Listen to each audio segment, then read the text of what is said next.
अस्सलाम वालेकुम। SM news के साथ मैं हूं मुकद्दर रजा। खबरों का सिलसिला बढ़ाते हुए खबर शामिल करते हैं कराची से।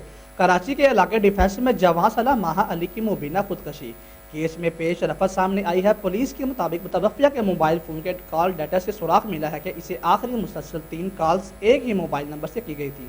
इसी पर मज़ीद जानते हैं SM न्यूज़ के ब्यूरो चीफ जुल्फ़कार अली से। जी जुल्फ़कार अली, बताइए क्या तफसीलात हैं आपके पास?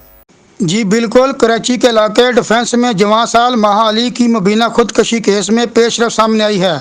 पुलिस के मुताबिक मतूफिया के मोबाइल फ़ोन के कॉल डेटा से सुराग मिला है कि इसे आखिरी मुसलसल 3 कॉल्स एक ही फ़ोन नंबर से की गई थी। पुलिस के मुताबिक मज़कूरा शख्स का सुराग लगा लिया गया है, जिसकी गिरफ्तारी के लिए छापे मारे जा रहे हैं। पुलिस के तफ्तीशी अफसरान के मुताबिक माहा की लाश के करीब से मिलने वाला पिस्तौल डिफेंस ही के रिहायशी एक शख्स साद नासर का लाइसेंस याफ्ता है।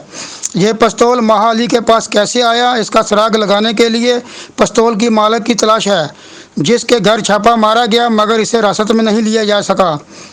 पुलिस ज़राया के मुताबिक माहा अली शाह का मोबाइल फ़ोन भी ताहाल नहीं मिल सका, जिससे इस केस में मज़ीद पेशरफ सामने आएगी। तफ्तीशी टीम ने तस्दीक की है कि इसके सिलसिले में 6 मुतल्लिक़ा अफराद के बयानात रिकॉर्ड किए जा चुके हैं।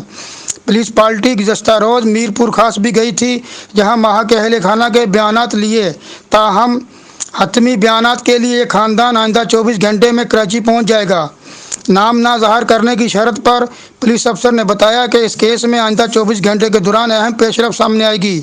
पुलिस के मुताबिक अगर ये खुदकशी साबित हो भी जाती है तो भी इसके पीछे छुपे किरदारों को कानून के मुताबिक सजा दिलाने के लिए मुकदमा दर्ज किया जा सकता है। जी बहुत शुक्रिया जुल्फ़कार अली, हमें तफसीलात से आगाह करने के लिए।